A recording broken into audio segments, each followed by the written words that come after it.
It is Thursday, the 10th of December, 2020, and you're listening to Skeptics with a K, the podcast for science, reason, and critical thinking. Skeptics with a K is a production of the Merseyside Skeptics Society, a non-profit organisation for the promotion of scientific skepticism on Merseyside, around the UK and internationally. I am your host, Mike Hall. With me today is Marsh. Hello. And Alice. Hello. And here we are, barreling towards the end of 2020, when all our troubles will be over, because, of course, problems cannot cross the dateline. Yeah. That's how that works. The virus can't get to the other side of, it gets to the end of 2020, it just goes, shucks, like a monster that can't get through your duvet. It just stops arbitrarily at the end of the year and everything will be fine again, because that's how that works. We all know that's how that works. Yes, although we will have the monster of 2021 to deal with, which will be a very, very specific monster here in the UK and a monster that we foreshadowed in 2016. Yeah. Monster in the duvet. We never saw that one coming. We did. We all saw it coming. We all saw that coming. It's still here. But there we go. So how are you folks getting on? How's life been treating you? I mean, rubbish, isn't it? Really? I mean, it's absolute shite is the only possible answer to that. Although we have been trying to get into a Christmas spirit, which has involved a couple of different things, one of which being putting up the Christmas tree, the decorations, which you've had up for a couple of weeks now.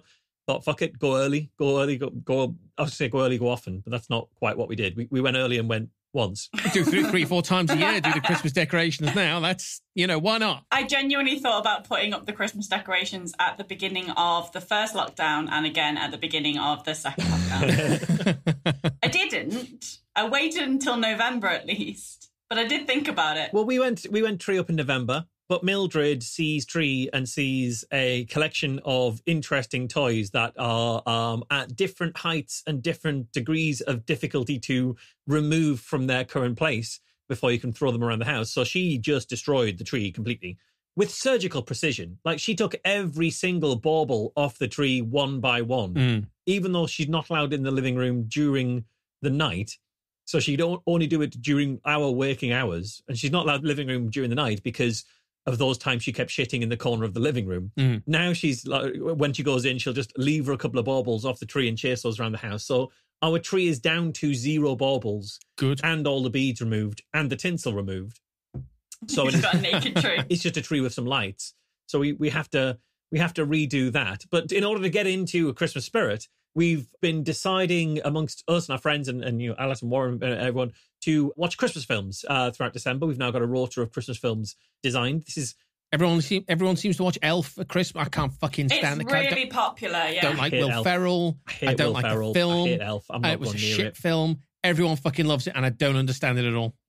As you were talking about Elf, then I just realised I am wearing a jumper that is not appropriate for recording because I don't know if you can hear that. You're jangling. You've got sleigh bells on your sweater. It has bells on it. That was not the right thing to wear. No, it's with fine. rings on her fingers and bells on her sweater. Yeah, and it's fine. I mean, Morgan spends 80% of the recording time trying to quieten your dogs down, but now you've added a new series of frequencies for our audio engineer. I'll stay really, really still. No, you won't. You definitely won't. No.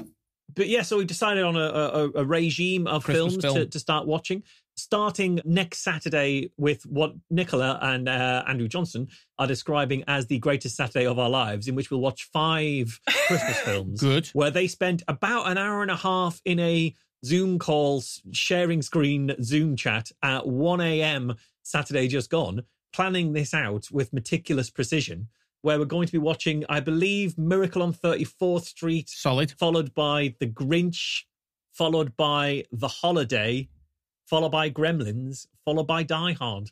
That's going to be the day. Gremlins a Christmas film now, is it? Gremlins, I mean, Die Hard's film. That's Die Hard's there's a perennial argument. That's been had to death. We don't need to get into is Die Hard a Christmas film. But Gremlins as a Christmas film was an interesting. Maybe Gremlins 2 I could have seen as a Christmas film. No, other way around. Gremlins is absolutely a Christmas film because 1, he's getting bought the gremlin as a present. Sure. 2, it takes place at Christmas. Sure. 3, the whole thing is meant to be a commentary on rampant consumerism anyway, which is a very Christmassy kind of thing. And 4, there is a bit that happens to one of the characters previously that is ridiculous and is very, very Christmas based. And I'm alluding around it because Alice has not seen Gremlins. Oh, okay. I have. Oh, I've okay. seen Gremlins multiple times. Her dad, she explains how her dad died when he was being Santa Claus and got caught in the chimney, and it took like weeks for them to start smelling his dead body, and that's where they realised her dad went. Oh, okay. Right. Christmas stuff. No, that's fair. And I think just because Gremlins 2 is set in New York, and I think any film set in New York when it's cold feels Christmassy to me. Mm. Yeah, but it's cold in New York for about a third of the year. That's fair. That is fair. The last time I was watching Gremlins, I had to turn it off halfway through because I was babysitting. Mm. And I was sat on the sofa with the dog, my auntie's dog. I was babysitting my cousin. And the Gremlins came on and he started howling. The cousin of the dog? The dog. Okay, that makes sense. Just started howling Didn't constantly. like the Gremlins? Did No? not like the Gremlins. I had to turn it off so he didn't wake the kid up. Fine with the Mogwai? Was he okay with the Mogwai? Just didn't like the Gremlins? Just hated the Gremlins. Okay, fair enough. Fair enough. I think I saw Gremlins 2 in the pictures. That was one of the films I went to see at the cinema when I was little, Gremlins 2. When cinemas existed and were a thing. Yeah, back when that happened. So it's holds some fond memories for me going to see Gremlins when I was little. And it was in that time when they started doing fourth wall breaking meta jokes of, I think the Gremlins in the middle of the film take over the projection booth in the film and start doing that. And then I think they did a different joke on VHS. And I God knows which one is the one you get on DVD now, which is probably the movie theater version. But I think on VHS they had a different joke. It's whichever one you pirate. That's true. That's fair. But yeah, they should do extras. You know, here they are taking over Netflix. just shoot for every medium they put it out on. Shoot an extra Gremlin gag. So we're gonna watch all of those, but it did mean we had to rush through the other film series we've been watching recently. Alice has her head in her hands. We decided to collectively on Zoom group hate watch the Twilight series. Really? Which I'd never seen, because obviously I'd never seen them. And the only thing I knew about them, well, Emma, that we watched it with Emma and Adge and a few others as well. And as part of that kind of group watch, Emma had read them all because she'd read them all. To be like, this is terrible. People my age like it. I need to read all of these so I know exactly how wrong they all are. I knew nothing about it. Nicola and Adge knew literally zero. And Alice, I think you had some knowledge. Yeah, not much though. Just peripheral. Sparkly vampires is all I know about it. People my age who'd read the book and banged on about these bloody sparkling vampires that don't die. Sparkly vampires, literally all I know. And that it started off as some dodgy fanfic for some other series. No, and it didn't. then ended Other up way this. around. That's 50 Shades of Grey. That's right. Yes, sorry, I'm right. Yeah, you're quite right there, yeah. So we were trying to get to the last film, which had the bits in it that I knew and was most excited for. Well, that was the penultimate film. The last book is split in two, right? Yeah, exactly. Where you have the love triangle between her and the vampire that she loves and the werewolf that she loves, but the werewolf and the vampire hate each other, which is all done ludicrously and with the worst kind of earnestness you can imagine. And we find out that werewolves imprint, where they fall in love sort of at such a soul bonding level that they can't control it. And then you find out she's pregnant with a vampire's baby and it starts killing her. So the vampire has to bite the baby out of her, at which point the werewolf runs into the room and immediately imprints on the baby and falls helplessly in love with the baby. Okay. And so the werewolf who was previously in love with the mum is now hopelessly in love with the baby and has to basically help bring the baby up until it's an age where it's bangable, for want of a better word. It's really ludicrous. It's terrible. Just terrible. Do you remember when vampires were the Walking Dead? Not heartthrobs who you have babies with. Yeah. It's worth watching all of the films to get there. The baby who is born in like 6 weeks flat and is born of an age that it can hold its own head up already. Supernatural babies always go along at a bit of a clip, don't they? And they also have to CGI the face of the actress who's going to play this child when she's about 10 or 13 or something. They've got to CGI that face onto the baby using that kind of face de-aging process and then CGIing that onto another baby. So it does not work. They CGI a baby's face onto an actual baby and somehow make it look nothing like a baby. I mean, surely all babies look the same. You don't need to worry about it. You don't need to do that, yeah. No one's going to sit there going, oh, that's not very realistic. That baby looks nothing like whoever the fuck is going to play the baby when she's grown. What on earth are you talking about? I want to be the person, I want to be next to the person in the cinema who's like, I can't believe how unrealistic it is that baby who was bitten out of the womb by a vampire because it was killing the mother because it was a half vampire baby, who's immediately then the love interest of a werewolf who's in his sort of early 20s. I can't believe that's not the same baby. That's ridiculous. They've just got me off now. I'm no longer on board with this film because they didn't make the baby look right. You get a single conceit, Marsh. That's how narrative fiction works. You get a single conceit and everything else has to flow from it. All they had to do was drop a line in to say, newborn vampire babies have got weird looking faces, and that would have covered it. Would have been fine. Would have been right back on board. Could have solved it at the script stage, but no.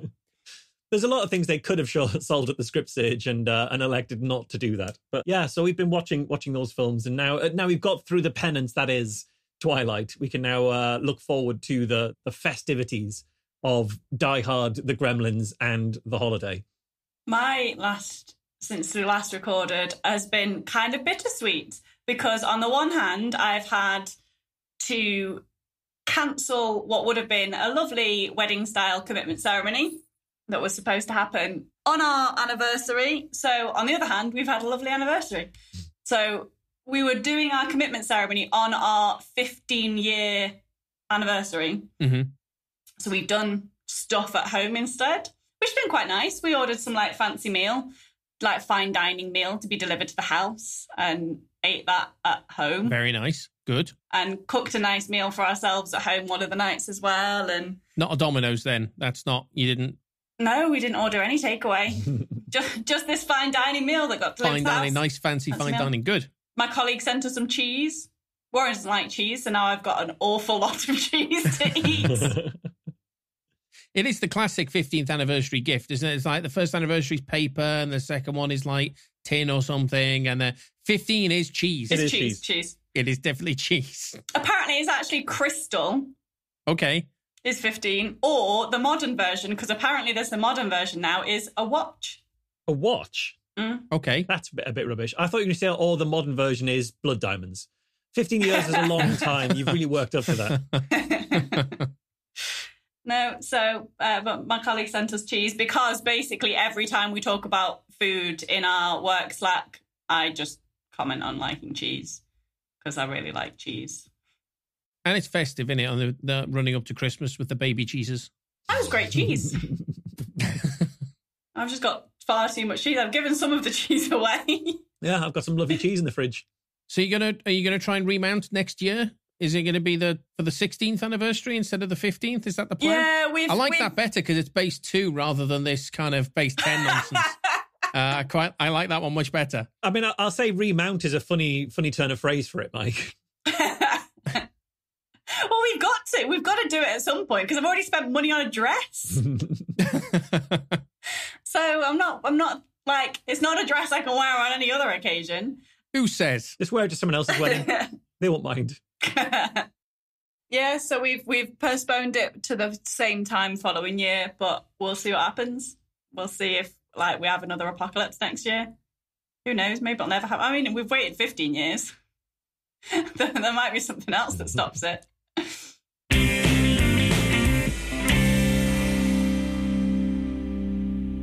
So a few shows ago, I took you through just some of the ads that were featured on a single article on the Daily Star's website as part of the Smart Brain plugin that Outbrain plugs into various different news sites. And just to recap that for people who can't remember, because it'll be more than a month ago now, Outbrain are a content aggregation company who essentially rent space within websites, including websites of the largest newspaper platforms in the UK and even internationally, in order to then serve adverts and, quote, content from around the web that they deem to be relevant. And in theory, that's nothing too scary. Newspapers and magazines have always allowed companies to rent space inside of them to share corporate messaging. And if an algorithmically driven business can better find and share material that's relevant and related, then surely so much the better. But in practice, the around the web and similarly titled panels that you see on all these different sites, hosted by companies like Outbrain or Taboola or Rev Content or the many imitators in that space, they don't show related or relevant articles. Instead, they serve as an unchecked portal through which all manner of dodgy affiliate marketing scams, financial scams, products of extremely dubious efficacy, they're all promoted from the pages of the most trusted media brands in the country and occasionally the world. Doctors hate her. And the thing is, in particular, this gets most worrying when the newspapers don't actually ever see what they're showing their readers, because the results are tailored to individual readers using their browser history, and they differ from user to user. And in this way, a newspaper ends up promoting products and product claims that their own advertising department would never have accepted directly. And I know I've laboured this point before, but just to use an analogy to help explain it a little, think of it like a music festival, where you've got the security team at the entrance checking that you've got your tickets, giving you your wristband, checking your bag for any banned substances or weapons, anything like that. That's the traditional commercial department of the newspaper. And if you ask them and the people they work for, their festival is definitely free from anything dodgy because they've looked at everyone's bag. Everyone they've let in has a right to be there. And they aren't looking to do anything dodgy or unwanted while they're in there because they've been checked. But meanwhile, just around the corner, a bunch of ne'er-do-wells have cut a hole in the fence and they're charging people a tenner to let them through unchecked into the festival. And the people running that hole in the fence scheme are Outbrain and Taboola, letting in advertisers that security never actually hear about with bags that security haven't searched. Except in the case of the news media, it's worse than that, because in this case, it's the festival organisers that cut the hole in the fence themselves because the ne'er-do-wells promised them a cut of the take. That is essentially what is happening here. It's a strange metaphor, but it works. It does work. It does work. So that's all what I kind of covered on a couple of weeks ago. And I covered the story, like one story in a single article in the Daily Star's website was covered in ads like this that went to places that no respectable news company would ever take ads for, really.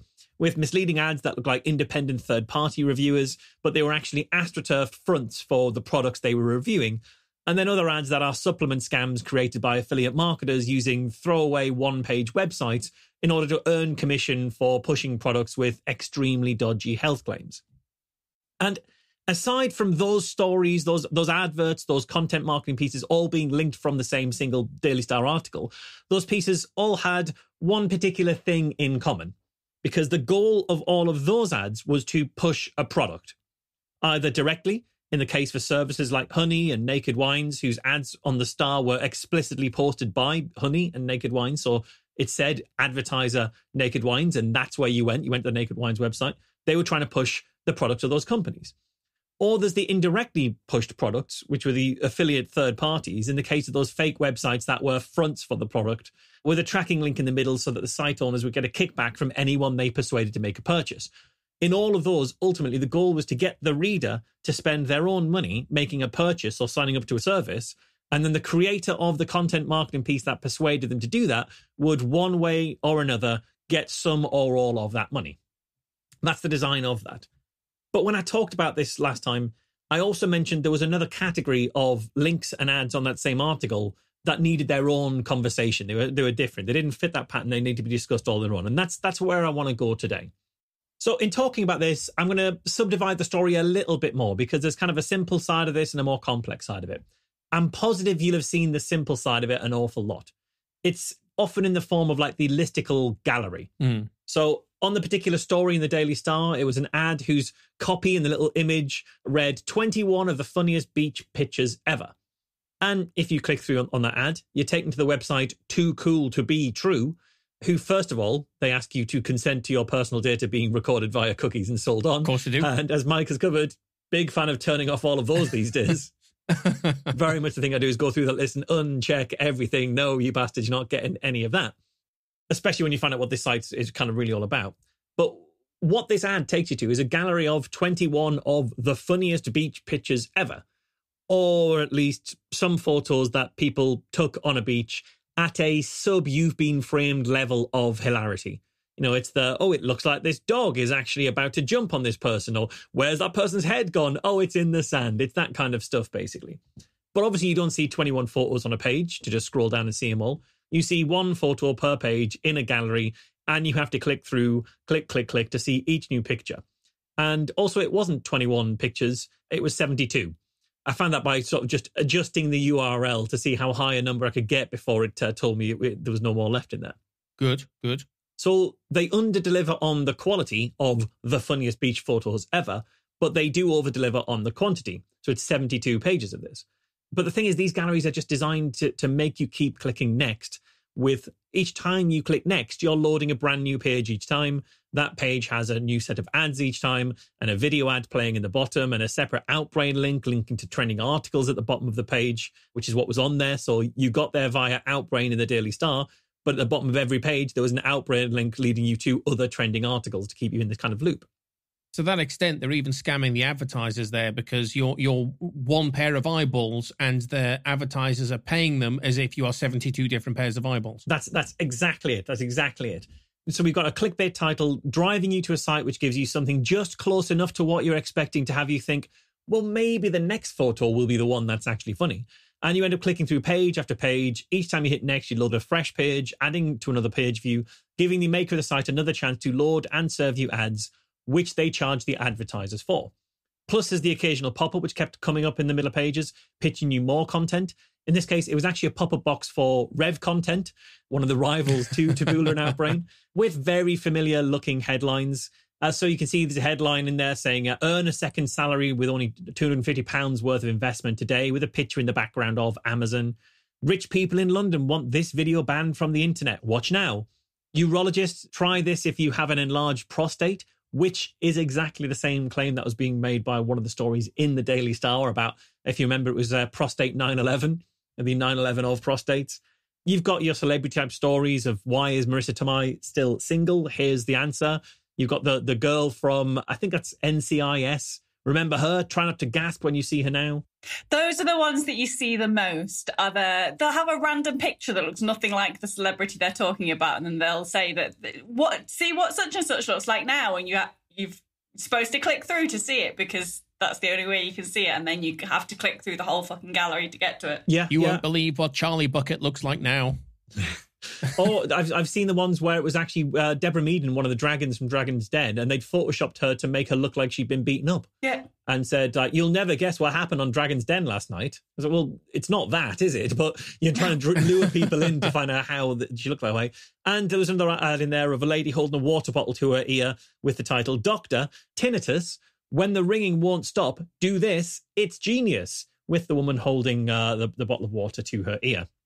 And 20 heartbreaking selfies taken right before tragedy. Number 10 is insane, with a picture of a shark. That link, in fact, just leads you to another gallery almost identical to this one with a slightly different content and exactly the same kind of material, the same kind of loop of claims and things kind of going on.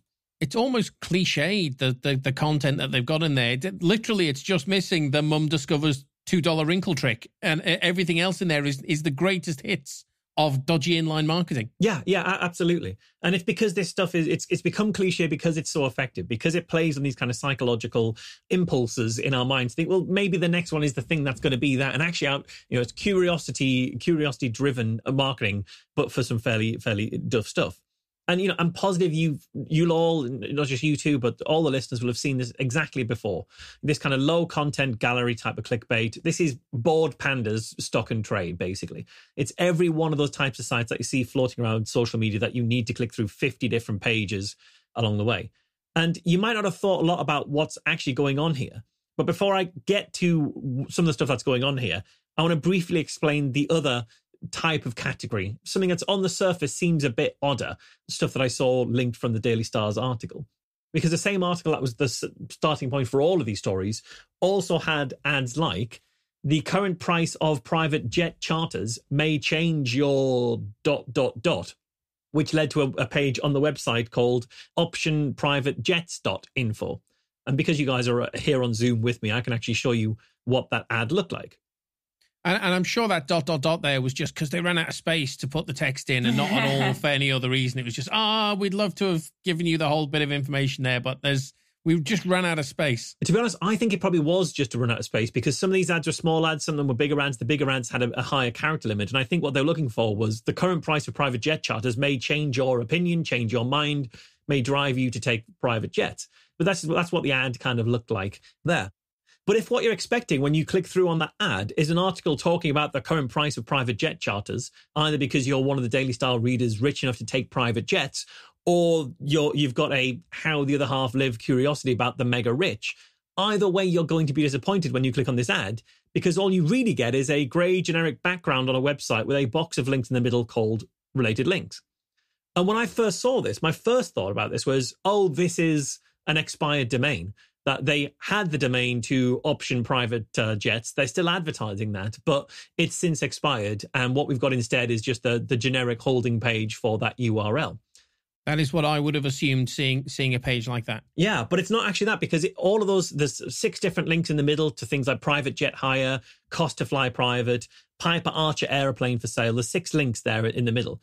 But each of those actually links to a page within this URL, with this domain, which each of those pages just looks like this. It's got 3 separate Google ads in there, and those are just straight Google ads as you'd get on any kind of Google ad plugin, Google ad box there.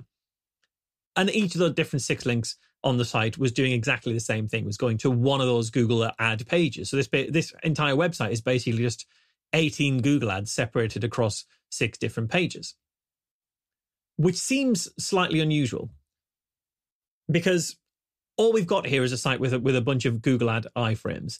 So all of those links are just a Google Ads iframe plugged into the site on each of those 6 different pages. And this website is 6 pages of 3 Google ads each, and it's on a page to have it advertised in Outbrain, which served it into an article in the Daily Star.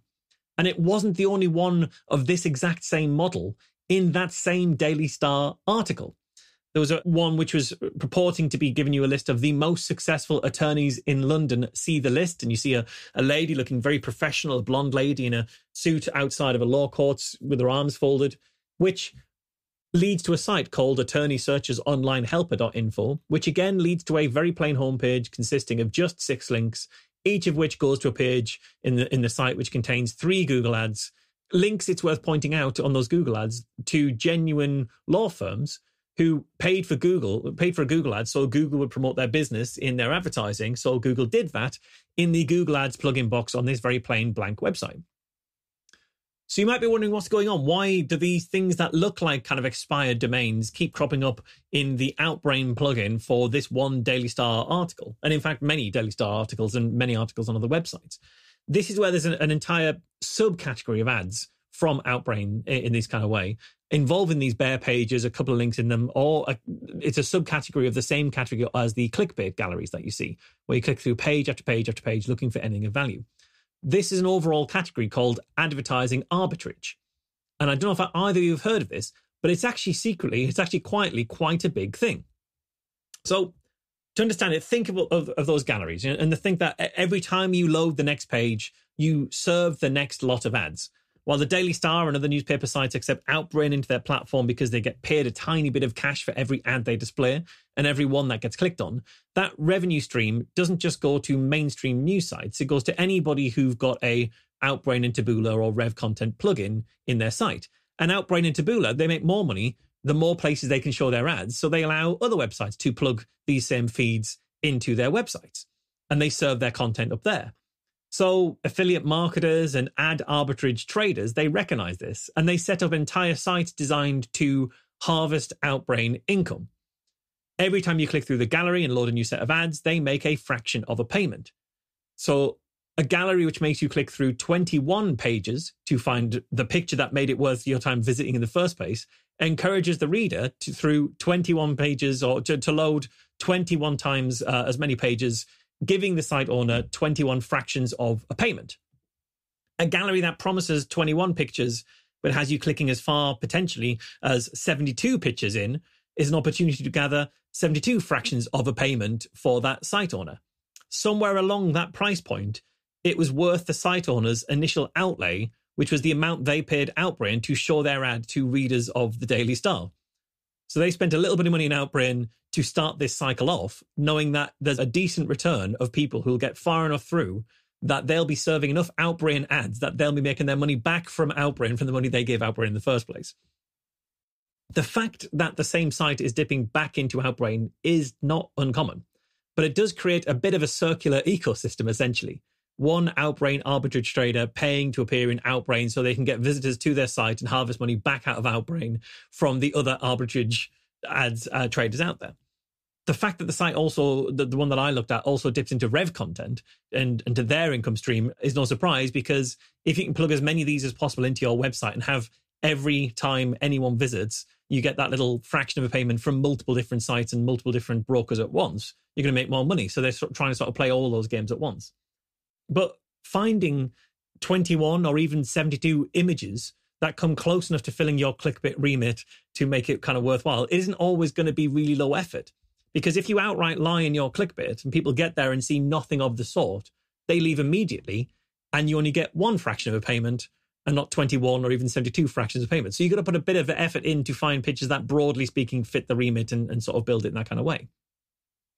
So yeah, you can in these kind of galleries, you'll see every 5 or 10 pages, they'll often bring you to a page that is just ads, which will help increase your revenue a bit more. But still, that's free cash. But viewers won't tolerate too many of those, and they won't tolerate you lying too much, and they'll leave and they won't kind of come back.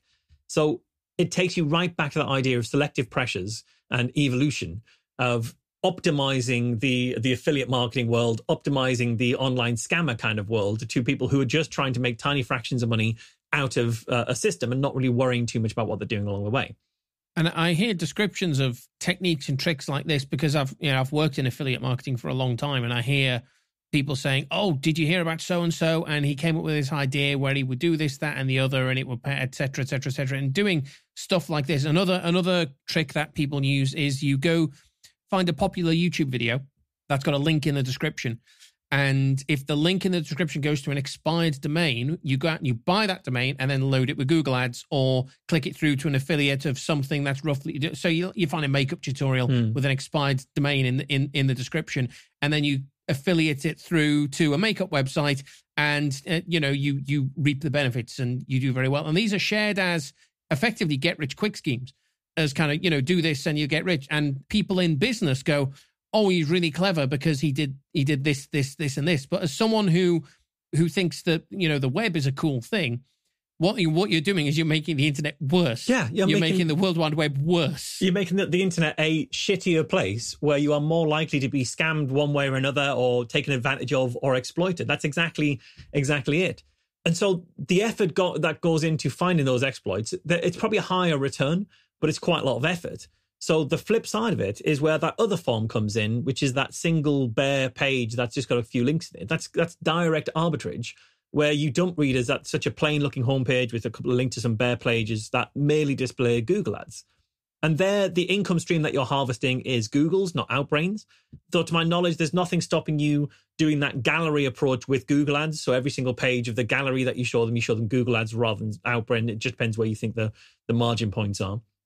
But this direct method is almost zero investment, because you don't have to pad with content. You don't have to make it look like a real website. You don't have to find pictures that broadly fit the remit. You don't even have to have a homepage that delivers on what your ad copy said. So with that, you'll be surprised at the price of private charter planes. That might shock you these days. That doesn't bring you to anything that explains that. It just drops you at a few links that link to some Google ads. You don't have to put even the effort in of making your ad copy connect to your site anyway. It's incredibly low effort. And you're just gambling that enough people will click on a couple of your pages and end up serving those ads that'll be worth the tiny amount of time that you spend in setting the site up, because the money you'll get back from Google. So it'll be worth the time you spent and also the slight investment you paid to have your site featured in Outbrain in the first place. Putting your ads one click away from the landing page, as they do in these sites, also means you might avoid any sanctions that are proposed by some ad companies who are trying to stamp this out. Because what they're trying to bring in, or one of the proposals on bringing in measures to stamp this out, was that you can't serve ads on your landing page. So if you come out of Outbrain onto a landing page and there's ads there, it would be rejected from Outbrain or rejected from Google Ads and things. So instead, this is a system set up to circumnavigate that you don't serve the ads on the landing page, but you leave enough of a clue that they'll link through from that landing page to the page that is nothing but ads. Affiliate marketers continually evolve to adapt, but all this is doing is creating a big old race to the bottom.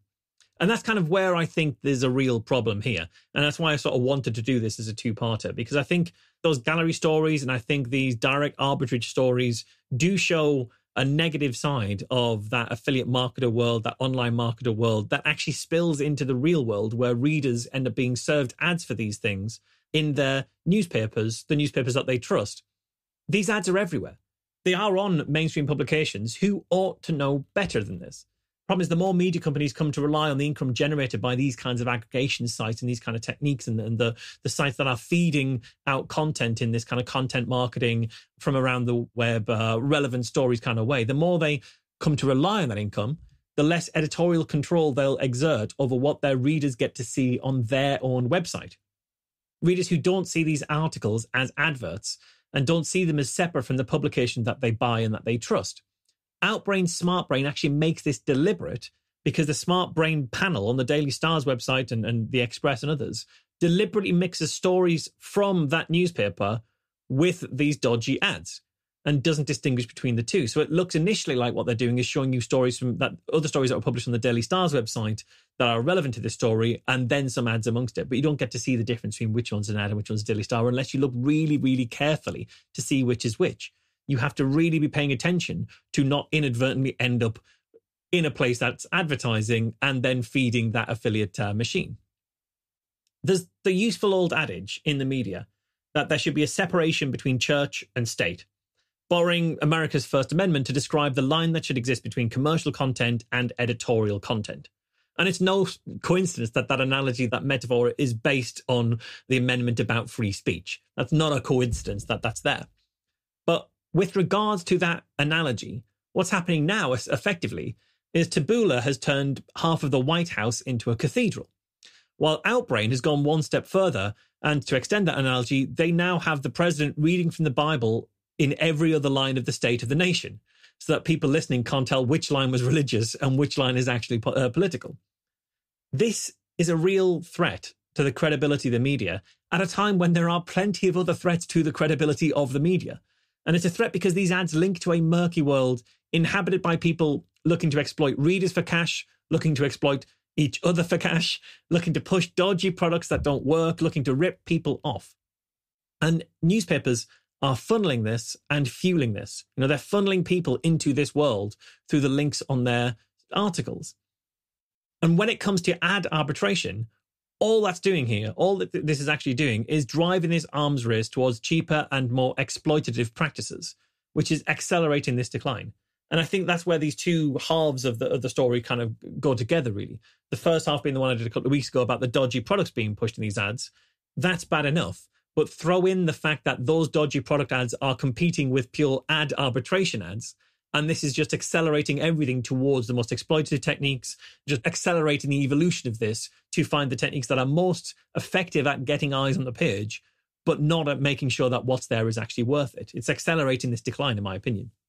So if the news industry wants at all to restore its reputation, it needs to give companies like Taboola and Outbrain and their many imitators a wide berth, because these are services who apparently don't know how to stop their platforms being used by con men who want to exploit readers, or they don't care that that's what's happening, as long as the content and the clicks and the cash continue to roll in.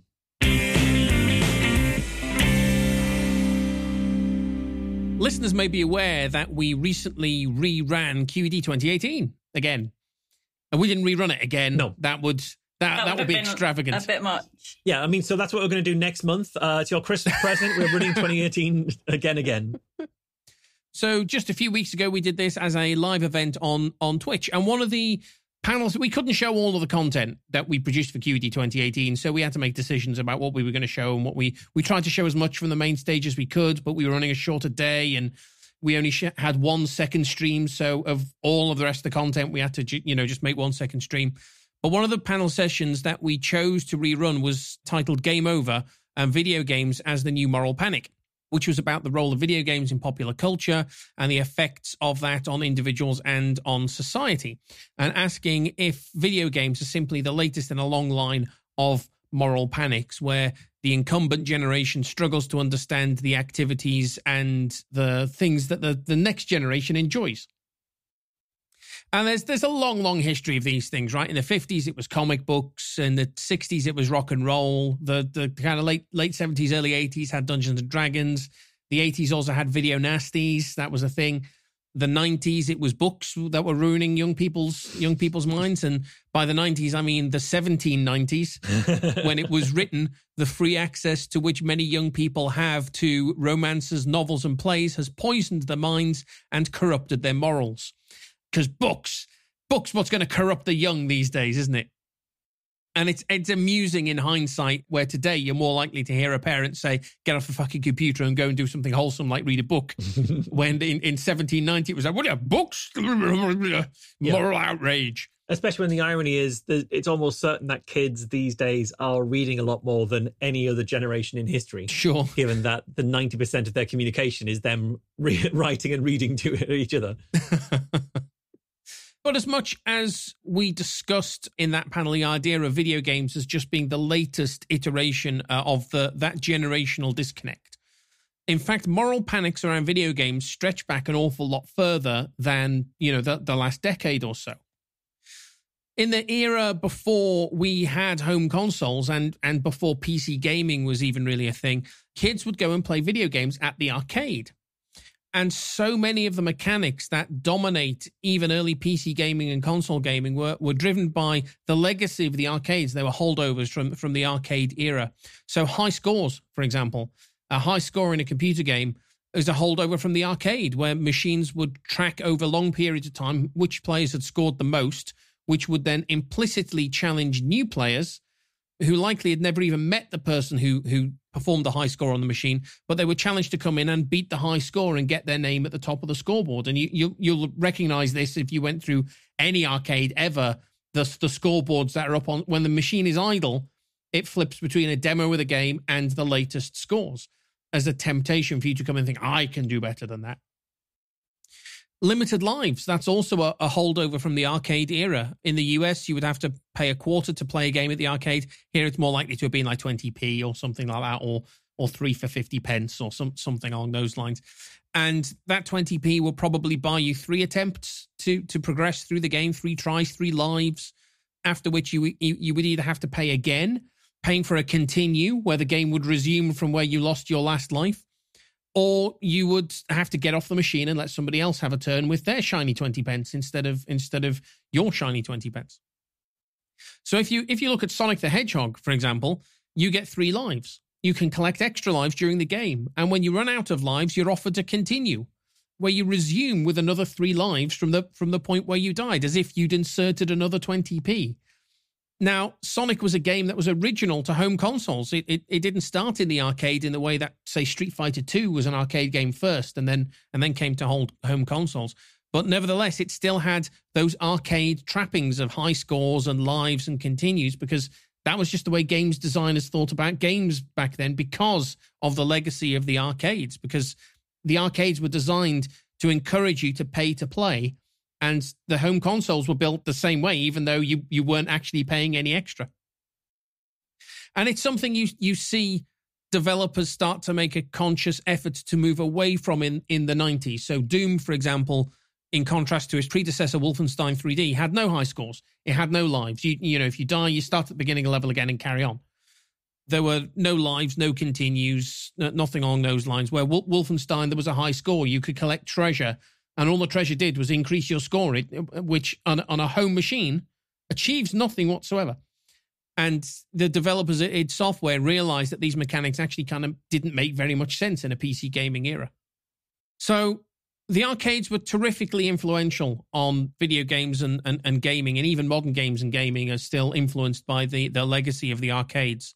And while parents today go onto Facebook to talk about how their children are wetting themselves while playing Fortnite, back in the early 80s, people were panicking about children collapsing in front of video arcades after playing a game called Polybius. Okay. So Polybius was a game which appeared in a video arcade in Portland, Oregon, which was sometimes used by games publishers to road test titles before making them generally available. And it was created by a studio called Sinislusion and published in 1981. But after only a short time on test in Portland, there were reports of players exhibiting an addictive compulsion to play the game, suffering seizures or night terrors or amnesia. One 12-year-old boy was said to have collapsed on his way home from the arcade after having played Polybius, and another is said to have died of a heart attack. And there were then reports of mysterious men in black who would visit the machines and open up the backs of them and do something, tinker with something, retrieve something, and then leave. And they weren't emptying quarters out of the machines or anything along those lines, but they were fiddling with something electronic. And then after only a few weeks in the Portland arcades, the Polybius cabinets vanished again. Of course, all this is the stuff of urban legend, isn't it? Men in black and night terrors and hypnotic machines that compel you to play and cause you to fall ill or whatever. It's all very MK Ultra, all very men who stare at goats, beyond top secret, US government experimentation for reasons. What those reasons are, who knows, but, reasons.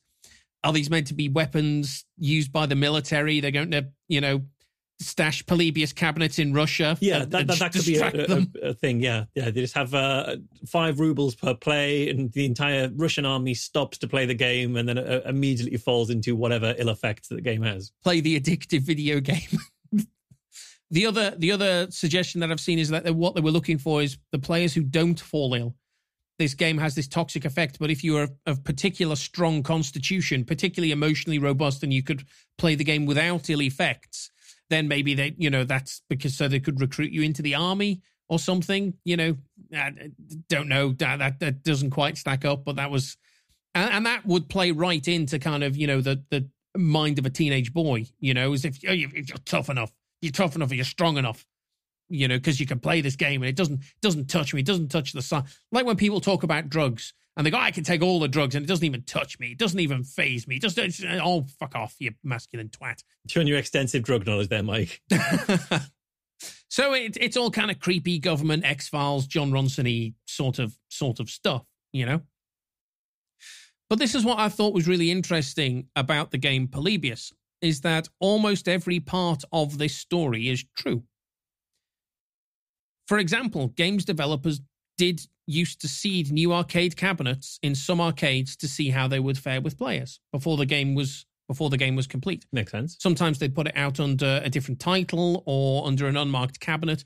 And Portland, Oregon was one of those cities that was used for testing of new games. There are news reports from the early 80s that you can go and see. You can find these on Google. There are news reports from the early 80s about one boy who left an arcade in Portland, Oregon, suffering with stomach cramps after having played arcade games, except the game that he was playing, according to the news report, wasn't called Polybius, it was Asteroids. Asteroids, very famous game. Listeners almost certainly will know it, where you're a little spaceship in the middle of a screen and there's asteroids and you have to shoot them, and you shoot them and they get smaller, and you shoot them and they get smaller until eventually they disappear. And if you fly off one side of the screen, you come back onto the other side of the screen. Yeah, like Darren Nesbitt's version of Earth, yeah. It is the Darren Nesbitt's flat Earth model in computer game form. Now, as it turns out, when you look more deeply into the story of the 12-year-old boy who collapsed on the way home from the arcade, it turns out he'd been playing for 28 hours non-stop in an effort to break a high score. And when he fell ill with stomach cramps, which is commonly attributed to the excess caffeine and lack of sleep because he'd been drinking Coca-Cola throughout his session. I'm not sure how toilet breaks worked in that thing. I don't know if there was, is there a pause? Did someone else take over? I don't know how that worked. I mean, come on, he definitely pissed in a bottle. He just pissed himself like an 11-year-old playing Fortnite. Who knows? But there are reports of gamers having seizures. But of course, that could be attributed to photosensitive epilepsy, which we know will trigger a seizure in about 1 in 4,000 people.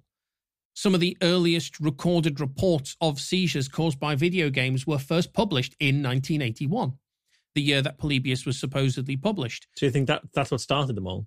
Who knows? For example, I found one case report that was published in The Lancet in February of 1981 that described a 17-year-old boy who had a seizure while playing a video game called Astro Fighter. According to the case report, he had no previous history of seizures within the family, but playing this game, he had a seizure, and the game could reproducibly give the guy a seizure. And when he stopped playing the game, he stopped having seizures. And the case report describes that there is a segment towards the end of the game, a 2-second segment featuring a 15 hertz multicolored strobe effect, which seemed to quite reliably trigger a seizure in this guy. But not in everyone, just in the guy who turned out to have undiagnosed photosensitive epilepsy. The references to the mysterious men in black visiting the machines and fooling with the insides could be as simple as technicians servicing or repairing machines who would just go up and open the back and tinker with something electronic and then leave again. But it is also possible that US government officials were descending upon arcades and removing machines or parts of machines. The reason being is that arcades at the time were also being used for illegal gambling operations. So in December of 1981, there is an article in a newspaper called The Oregonian, which carried a story which was titled "Video Game Gambling Count Admitted," which reported that federal agents had seized $200,000 worth of arcade machines, which had been jerry-rigged to function as gambling devices. And I'm sure more than one arcade goer at the time would have seen the FBI inspecting or removing devices from their local arcade in Portland, Oregon. Blimey. But that's kind of the point, though, is that all of these stories made the news. The 17-year-old who had seizures and the 12-year-old who collapsed and the FBI raiding the arcade. All these are in the newspapers. Children playing for days and reports of players having heart attacks and things along those lines. All these stories are in the contemporary press and made the news at the time. But the game Polybius did not. It did not make any news report.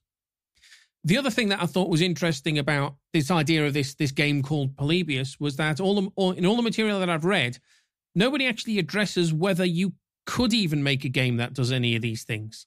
We know that visual images can induce migraines and seizures in susceptible individuals. So yeah, kind of may. I mean, it wouldn't be to everyone, but maybe to specifically susceptible people. But a game that induces amnesia or a game that causes players to have night terrors, like I don't think we could build that today if we wanted to. No. If we sat down and tried to make something that could do that, we couldn't do that. Games which hypnotize and mind control their players, there are altered states of consciousness you can get into when playing games. It's a state which is commonly called flow. And I get it too when I'm writing software. You just kind of get hyper focused and very productive, and it is a slightly altered state of consciousness. But I don't think that's what we're talking about when we're talking about mind altering, mind controlling hypnotic video games. So I'm not convinced that we could build a game like that with technology we have today. Never mind back in 1981 when the height of technology was Space Invaders. And if you go onto the internet and you look for information about this game Polybius, you will see photographs of the arcade cabinet with a Polybius logo on. But these are modern reproductions. You'll also see screenshots from the game, but only ever of the title screen that just says the logo and copyright Sinistra 1981 at the bottom. You'll never actually see a screenshot of any gameplay. There are several games now that you can go out, and if you look for this, you'll find them. There are several games out there which claim to be Polybius. Some of these are modern fan jobs where someone's, kind of, this is what I reckon Polybius would have been like, this kind of freaky game. And some of them claim, yes, this is the real game from back in the day. Some people claim that. But then when you try to play the game, it either doesn't run, or if it runs, it doesn't have any of the effects that Polybius was meant to have. It doesn't cause the amnesia. It doesn't cause the seizures. It doesn't cause the night terrors. There was one such version of the game Polybius was created by a company named Rogue Synapse, which was the result of a little bit of digging itself. There was a game that came out which was like, this is the leaked original version of Polybius. Yeah. And if you looked at the source code, there was a copyright notice in the source code that gave the name of the software engineer who'd written it. And this folks' name was kind of something East European sounding, but it turns out to actually be an anagram of Rogue Synapse.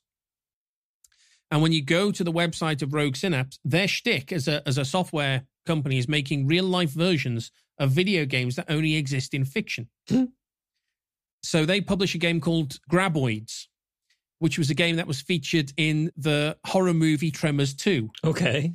So in Tremors 2, there's a reference to the game Graboids. It's mentioned on screen, but it's never seen. So Rogue Synapse went out and wrote one and said this is the game that they were playing in Tremors 2.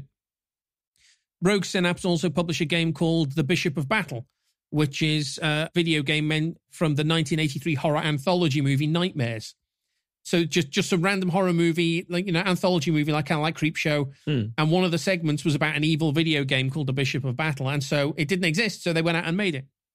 So to be clear, I do not believe that there was ever an arcade game called Polybius, which was put into arcades in 1981. Whether or not it caused any of these effects or not, I don't think the game existed at all in Portland, Oregon, or indeed anywhere else in the world. But I do think that all of the parts of this story have been out there just waiting to be assembled into a coherent narrative. This story was just kind of sitting in the zeitgeist at the time with various scraps of little bits of information from here or there or whatever, just waiting to be put together. Around the same time, you had the film Tron. That was 1982, Tron, I think. So a year after Polybius supposedly was published, which is a film about a software engineer who's swallowed by a computer game and swallowed by a computer and then forced to play deadly video games.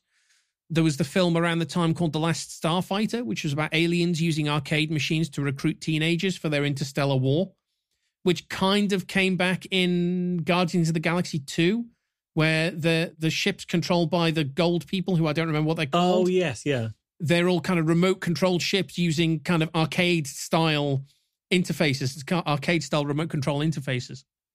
There was a novel that came out around that time. I think in 1983, there was a novel came out called Arcade by a writer called Robert Max, which was about an addictive video game called Spacescape, which alters players' minds. So Polybius had kind of been on the tip of our collective tongues and just needed somebody to speak it out loud. And perhaps not coincidentally, Rogue Synapse also published their own version of the game The Last Starfighter from The Last Starfighter. You could go and get that from Rogue Synapse. And also a game called Space Paranoids, which is the game that's in Tron. Rogue Synapse also make that game. So a few years ago, the gaming YouTube channel Ahoy published a deep dive into the history and origins of Polybius and discovered that there actually exists no reference to a game by that name prior to the year 2000. Really? It's not mentioned in gaming magazines at the time. It's not mentioned in the trade press. It's not mentioned on the web. It's not even mentioned on Usenet, if people remember even Usenet. Supposedly, there is a story going around that the Polybius myth started on Usenet in around 1994, but nobody can find a reference to it on Usenet or anywhere else prior to the year 2000. Stuart Brown of Ahoy claims in his video that the earliest known description of Polybius was published on an arcade review website called coinop.org, which published a short description of the game in early 2000. Where Coinop got it from, we've got no idea, because there is no record to it prior to their article. It might have been a copyright trap, like Philip Colombo, like they published data on a fake game to see if anyone was nicking their reviews. Philip Colombo? Philip Colombo Colombo, in the show Colombo, his name is Frank. Yeah. But his name is never mentioned on screen. You can see it on his ID badge. If you freeze frame the picture, you can see it on his ID badge. But no one knew that until it came out on DVD, because you couldn't see it on the tiny little tellies that we had in the 80s either. Right. So the fact that no one knows Columbo's name became a source of trivia. He only introduces himself as Columbo in the show. Okay. And there was a book called, I think, the Trivial Encyclopedia or something along those lines that included a fake question, which was, what was Columbo's first name? And it was Philip, was the answer that they put in there. And they put that in there as a copyright trap to see if anyone else was nicking their stuff. And of course, what happened was Trivial Pursuit nicked their stuff. And so they sued Trivial Pursuit saying, you've been nicking our stuff. And Trivial Pursuit stood in court and said, well, yeah, it turns out when you go and read an awful lot of books and take the information from them and repackage it and republish it, that's not copyright theft, that's research. If I just nicked it from your book, then sure, that's copyright theft. But we did it for loads of books, and so that doesn't count. The judge said, yeah, that's research, mate. That's not copyright theft. Okay. And ruled in favor of Trivial Pursuit. But yes, it's the other big example of copyright traps is trap streets, isn't it? Where map makers would put fake streets in. So maybe that's what the Polybius thing was for Coinop. Maybe it was a copyright trap, or maybe it was a deliberate hoax. Maybe they just thought it'd be fun to do for the bands. But we do know that the Polybius myth didn't start to pick up steam until it was published in a magazine called Game Pro in 2003 in an article titled Secrets and Lies, The Greatest Gaming Urban Legends, which included, a list of kind of video game myths and an investigation as to whether they were true or not, amongst which was the secret naked Tomb Raider mode where you could make Lara Croft be naked. And it also talks about Polybius. and says, there's this game. And their conclusion was inconclusive. This might be true or this might not be true. We don't know. And that's what really kicked off the Polybius myth in the... You can't help yourself. Can't help myself say placebo. That's what really kicked off the Polybius myth in kind of modern gamer culture. It turns out that the reason GamePro included Polybius in their list of video game myths was because they were tipped off by a gentleman called Kurt Koller, who's told the magazine about the Polybius story. Kurt Koller is the owner of coinop.org. So there is a non-zero possibility that the entire Polybius narrative was actually concocted from various bits of gamer lore simply by a website owner looking to promote his own product, and has done so very, very successfully. Which, frankly, is perhaps the most cynical and disappointing reason for the ultimate crystallization of the Polybius myth. Out of all of that nebulous and chaotic imagery of kind of men in black and sick children and dubious morality, the thing which finally brought all of that together was somebody wanted to sell something, which frankly is fucking boring.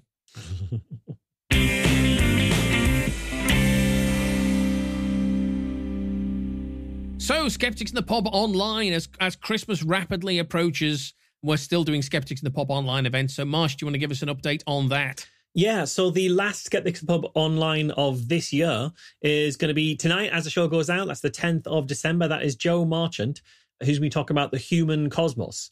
So that's going to be at 7 p.m. at twitch.tv/SITP, 7 p.m. UK time. And if you missed that, you can find that on YouTube along with lots of the other events that have been there. And it's only the last one of 2020. It's going to be returning in 2021, as is the coronavirus, it turns out. So we aren't fully over all of that yet. So there's going to be a few more Skeptics in the Pub Onlines throughout the next year. But the last one for 2020 is tonight, Joe Marchant, The Human Cosmos.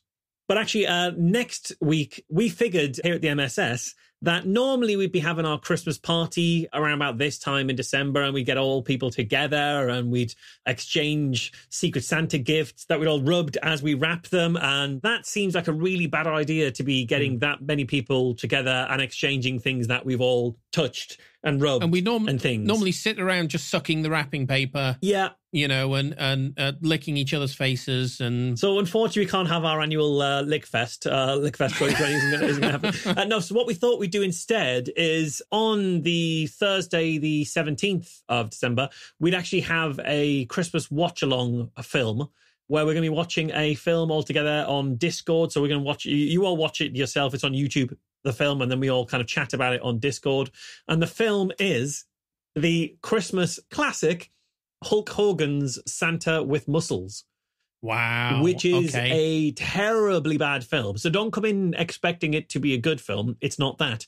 Watching a good film with lots of people is not fun. That's just the cinema. You sit there silently watching a good film. Watching a bad film while people are chatting is all absolutely great.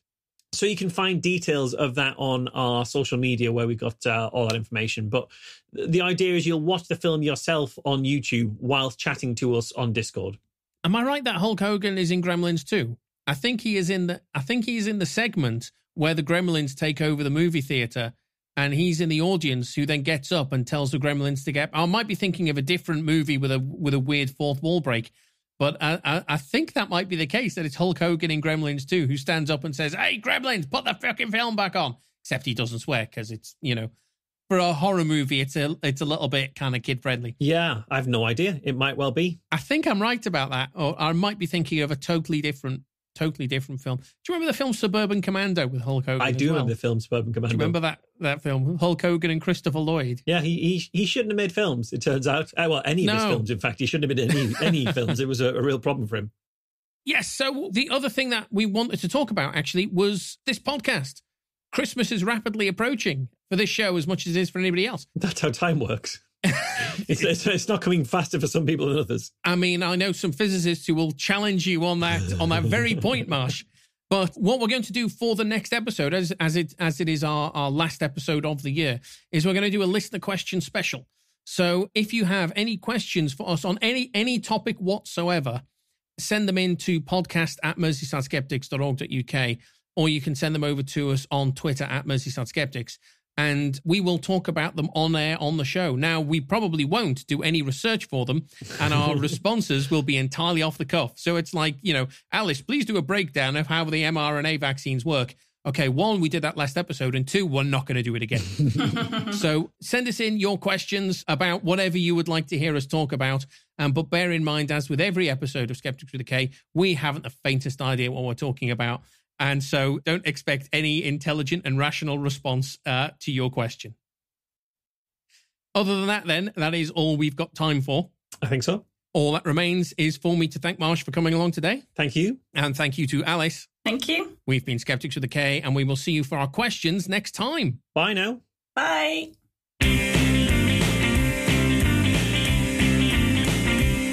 Skeptics with a K is a production of the Merseyside Skeptics Society. For more information, visit our website, www.merseysideskeptics.org.uk, or email podcast@merseysideskeptics.org.uk.